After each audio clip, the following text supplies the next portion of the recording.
E aí pessoal, bem-vindos ao canal Amigo Gringo no dia da posse do Joseph Biden, 46º presidente dos Estados Unidos, se meu português não falhou. Desculpa os sons aqui da natureza em Paraty, estou gravando só com o celular, sem microfone, porque a gente não tem mais baterias. Decidi fazer um vídeo hoje e postar hoje mesmo, porque é um momento histórico nos Estados Unidos. Eu sei que muitos de vocês gostam de saber os meus pensamentos sobre a política nos Estados Unidos, a vida nos Estados Unidos, a cultura nos Estados Unidos. E o Trump, a presidência do Trump, o mandato do Trump afetou todas essas coisas profundamente. Todo mundo sabe que eu não sou fã do Trump.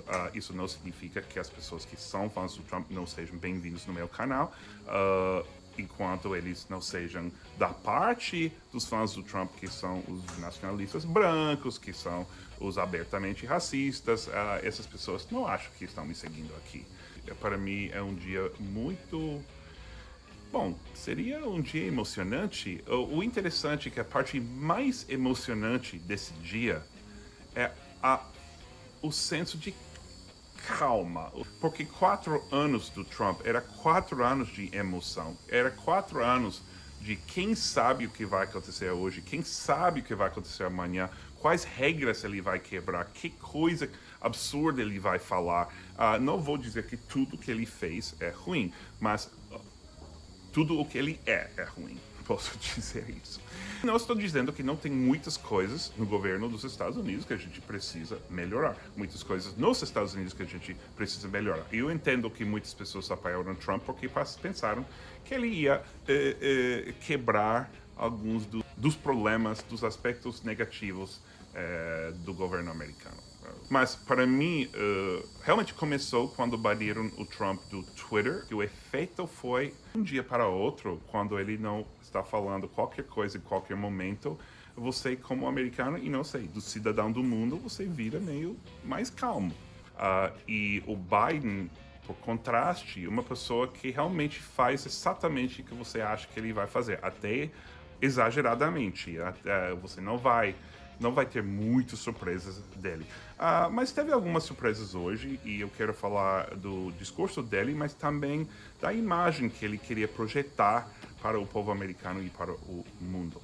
Daqui a pouco também vamos falar com a Fernanda, que é minha amiga e também uma pessoa muito inteligente. Está me ouvindo? Muito inteligente.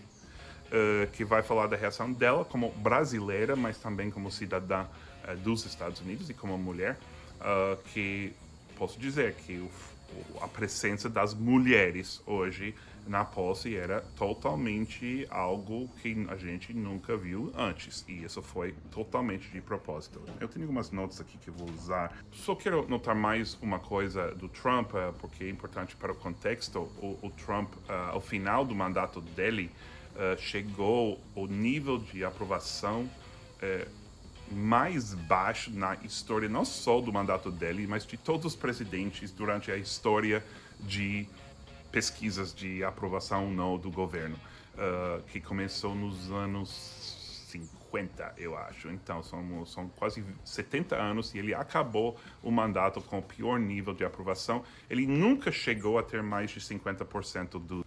E realmente, ao final do mandato, a gente viu essa invasão ao Capitólio, e a gente viu alguns republicanos antes apoiavam o Trump, declararam que foi a culpa do Trump mesmo, essa invasão, e meio queriam se distanciar do Trump. Agora, por coincidência, é justo antes do Trump não ser mais presidente e eles não precisarem tanto dele. E depois de ele ser banido do Twitter, é muito mais insultar ele, porque aí ele não entra e xinga você antes, sei lá, 80 milhões de seguidores. Mas ele perdeu muitos aliados. Os que ficaram com ele ao final eram realmente os mais extremos.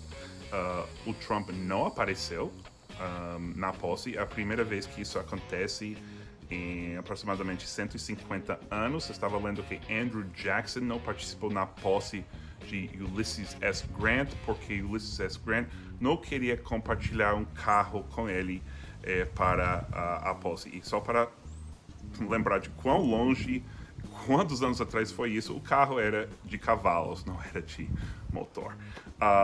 É realmente não é surpresa, mas é muito chocante não ver o ex-presidente na posse. A gente viu na posse, a gente viu o presidente Bush, filho, republicano, a gente viu Clinton, democrata, a gente viu o Obama também, e Michelle Obama também. Quem segue o canal sabe que eu não tenho a opinião mais alta do Biden na história. Eu acho que ele não é tão inspirador, não foi nem quase meu candidato favorito, mas ao final ele conseguiu mostrar que ele foi a pessoa para o momento, a pessoa que ninguém odeia, né? É difícil odiar ele. E a pessoa que poderia até falar com calma a um país que a paciência acabou, que é um homem branco e idoso, consegue falar para um certo grupo de americanos mais tradicionais, vamos dizer, entre aspas, mas também uma pessoa que tem boas relações com a comunidade negra, com mulheres. Ele declarou desde o começo que a vice dele ia ser mulher. E então é uma figura meio, vamos falar, bland, pessoal, uma figura meio sem sabor para o momento que a gente já saboreou demais nos últimos 4 anos. Vamos falar de quem apareceu na posse. Acho bem importante notar que quase todo mundo que apareceu era ou negro, ou latino, ou mulher. Então, a gente teve a Amy Klobuchar, que é uma senadora que foi candidata nas prévias, que perdeu a Biden. Mas, então, ela falou, ela foi meio o MC, ela foi meio mestra de cerimônia, sei lá. E também, mas o que realmente eu notei foi 2 mulheres que apareceram uma depois da outra, que as duas eram porto-riquenhas, criados no Bronx, em Nova York, ou seja, na zona que naquela época era um lugar muito humilde, de periferia, vocês diriam, e um lugar muito difícil de sair com sucesso. Eu dei aula nessa região do país nos anos 90, e era um lugar, as escolas não tão boas, as ruas perigosas, e essas são 2 mulheres que saíram. Vocês conhecem pelo menos uma delas, a Jennifer Lopez, que cantou a música This Land Is Your Land, ou This Land, acho que chama, que muitas pessoas acham que deveria ser o hino nacional dos Estados Unidos. É uma celebração da beleza natural dos Estados Unidos. E antes disso foi a Sonia Sotomayor, que é uma juíza na Suprema Corte dos Estados Unidos, também do Bronx, também de origem porto-riquenha, que fez eu não sei como falar isso, administrou o juramento à vice-presidente Kamala Harris, que é uma mulher negra. Então, é muito difícil não ver o símbolo, nem sei se é simbolismo, né? Está aí, à frente de você. Aqui é uma posse onde vamos ver mulheres talentosas, poderosas e muitas vezes mulheres latinas ou negras. Depois do discurso de Biden, que eu vou falar do discurso daqui a pouco, você tinha essa poetisa de 22 anos, Amanda Gorman, acho que chama. Amanda Gorman, que provavelmente fez o melhor discurso de todos, né? Escreveu poema especialmente para este momento, que conseguiu ser melhor de qualquer performance de Jennifer Lopez ou o discurso de Biden. Então, e a posse fechou com uma oração do ministro negro, homem, do sul dos Estados Unidos. Então, muito difícil perder essa mensagem, mas dentro dessa mensagem não tinha um elemento tipo militante. Todo mundo que falou era muito conciliador. Eu notei, por exemplo, que a poetisa que é negra, falou dos antepassados dela que fundaram as colônias da Nova Inglaterra. Pessoas que são brancos em geral, né? Então ela estava abraçando a identidade não só de ser descendente de escravos, mas de ser descendente dos brancos que chegaram a fundar nos Estados Unidos. Jennifer Lopez cantando uma música folk, uma música que não é da tradição dela, de salsa ou de pop. Então, visualmente, foi uma América bem diversa, mas no conteúdo foi uma mensagem bem conciliadora. E podemos falar da exceção, que era o Garth Brooks, cantor de country, como provavelmente muitos de vocês já ouviram falar dele. E ele cantou o quê? Ele cantou um hino, a gente chamaria isso de um spiritual, né? Um hino da Igreja Negra nos Estados Unidos, Amazing Grace. E depois você tinha o discurso do Biden. E eu notei algumas coisas que ele falou. Ele falou, eu vou ler em inglês, né? We must end this uncivil war that pits red against blue, rural against urban, conservative against liberal. We can do this if we open our souls rather than hollow our hearts. Eu não sou uma pessoa que pode traduzir isso diretamente com poesia, mas vou tentar, tá? Precisamos terminar com essa guerra incivil, que posiciona vermelho contra azul, ou seja, republicano contra democrata, rural contra urbano, conservador contra liberal, que aqui é progressista. E podemos fazer isso se a gente abrir as nossas almas em vez de esvaziar nossos corações ou algo. Muito melhor do que isso em inglês, obviamente. Achei essa de Uncivil War uma frase bonita, porque a gente pensa no Civil War, guerra de secessão aqui, e a gente pensa na palavra uncivil, que realmente significa tipo incivil, no senso de grosseiro, basicamente. E ele falou também que a gente precisa se ouvir, a gente precisa se ver, ou se enxergar, e a gente precisa mostrar respeito um ao outro. Agora, quem não vai concordar com isso? É um pouco difícil não concordar, então vai ser interessante como ele é criticado por esse discurso.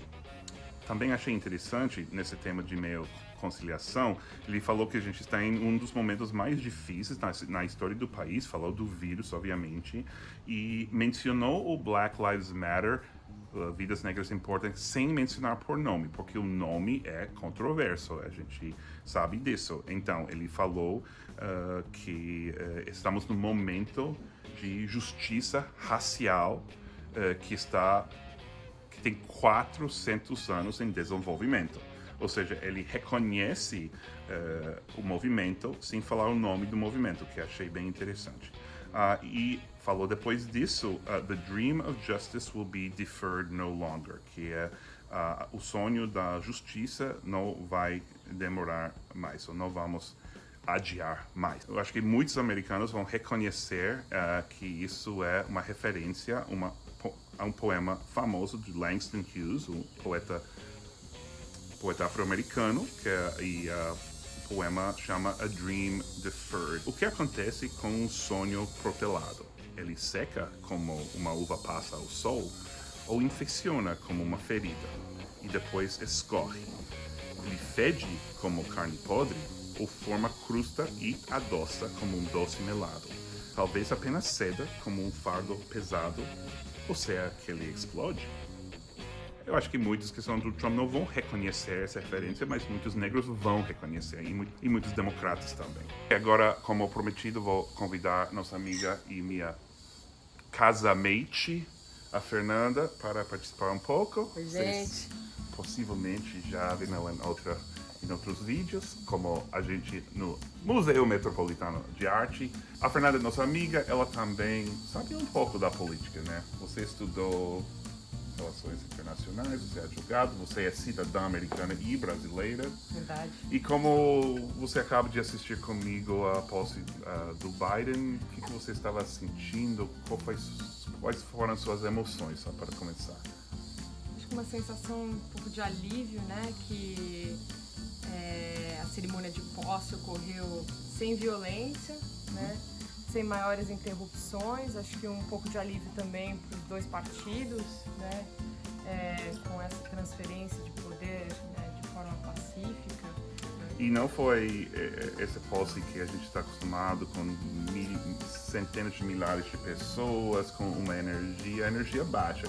Biden também é um pouco energia baixa, né? Mas ele é um cara conciliador, né? Uhum. E você vê que o estilo dele de fazer discurso, ele diminui um pouco o volume da voz para a pessoa focar no que ele está falando, né? Ele realmente quer entregar uma mensagem de conciliação, né? Não é tão fácil não gostar do Biden, né? Ele é baunilha, né? É baunilha. Ninguém discorda.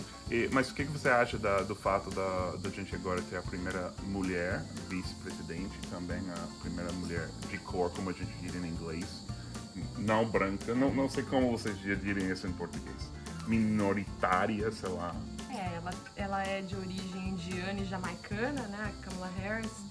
é uma grande vitória, né? Acho que entre as mulheres americanas, principalmente as que vêm de minorias, né, do Caribe, da Índia, né, da Ásia no geral, então uma celebração muito importante.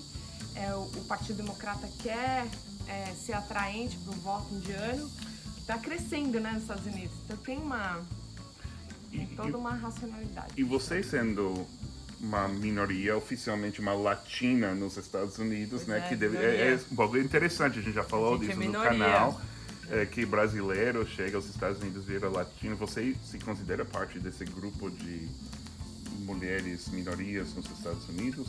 Você faz muitas amizades e você sente que você tá meio que no mesmo barco, sabe? Você descobre coisas em comum com não brasileiras. É bastante importante e é uma parte da experiência de ser americano. Quando eu vejo todas as pessoas participando na posse, parece mais Nova York, né? Tem muito, não parece tanto os Estados Unidos típico dos filmes, sei lá, tem pessoas de vários backgrounds, né? Várias raças, muitas mulheres, mais mulheres do que homens. Eu me senti em casa durante essa posse, parece Nova York. Se você fosse, como você acha que um eleitor do Trump moderado, como que essa pessoa teria reagido a essa posse do Biden? A gente vê alguns relatos, né, algumas pesquisas que os republicanos moderados, eles acreditam que houve alguma fraude na eleição, mas não necessariamente fraude que modificasse o resultado da eleição. Tá? Isso é uma distinção muito importante. E eu acho que eles veem como uma parte normal do sistema político americano. Eu não acho que eles discordem que perderam a eleição e o Biden é o presidente. Eu não vejo onde nesse discurso da posse, onde nas outras pessoas que falaram, um eleitor do Trump falar: nossa, vocês são horríveis. O Biden não falou nada polêmico. O que ele falou que era polêmico? Que realmente é a questão de mudança climática, por exemplo, né? Que muita gente discorda. Mas ele não falou nada, só falou: a gente tem um desafio de mudança climática. Ele não falou: a gente vai fazer X, Y em outras Estados coisas. Unidos. Bom, tem 40% do eleitorado americano que não acredita que existe um desafio de mudança climática. Tá bom, mas não é que ele falou: a gente vamos todos usar carros menores, não vamos dirigir tanto e vamos todos usar carros elétricos. Ele não falou nada disso. Eu acho que ele falou pouca coisa controversa. Foi uma mensagem de conciliação, acho que a prioridade era essa, não entrar em questões muito controversas, acalmar a nação, essa foi a mensagem. Ele até usou o paralelo do Lincoln, né, que é realmente uma mensagem que era republicano também. Mas é um partido diferente, né? Os republicanos adoram falar, né? Mas é bem diferente, né? Mas enfim, e aí ele trouxe a Lady Gaga, trouxe a Jennifer Lopez e trouxe o Garth Brooks. Agora o pedacinho que ele deu uma alfinetada no Trump foi quando ele falou que os predecessores dele estavam lá, né? Ele não conseguiu segurar completamente. Eu acho que no Brasil se chama uma indireta, né? Bom, últimas palavras, alguma... Eu achei que é muito marca dessa transição de 2020 para 2021, que a barra é bem baixa, entendeu? Não acontecendo nada de errado, tá ótimo. Fernanda, eu só quero te agradecer pela participação, não só neste vídeo, mas em vários outros que não saíram ainda. Vocês vão ver muito mais da Fernanda. E ela mora em Nova York, então quem sabe se ela vira novo participante no canal. Vocês gostaram da participação dela? Escreve lá. Talvez, como chama? Puxa um pouco de puxa-saquismo lá nos comentários e ela volta para mais vídeos. Gente, não tem nenhum... Não, corta essa parte. Igor, corta essa parte, senão vão falar. Eu odeio ela. Eu tô editando. Corta essa parte, senão vão falar.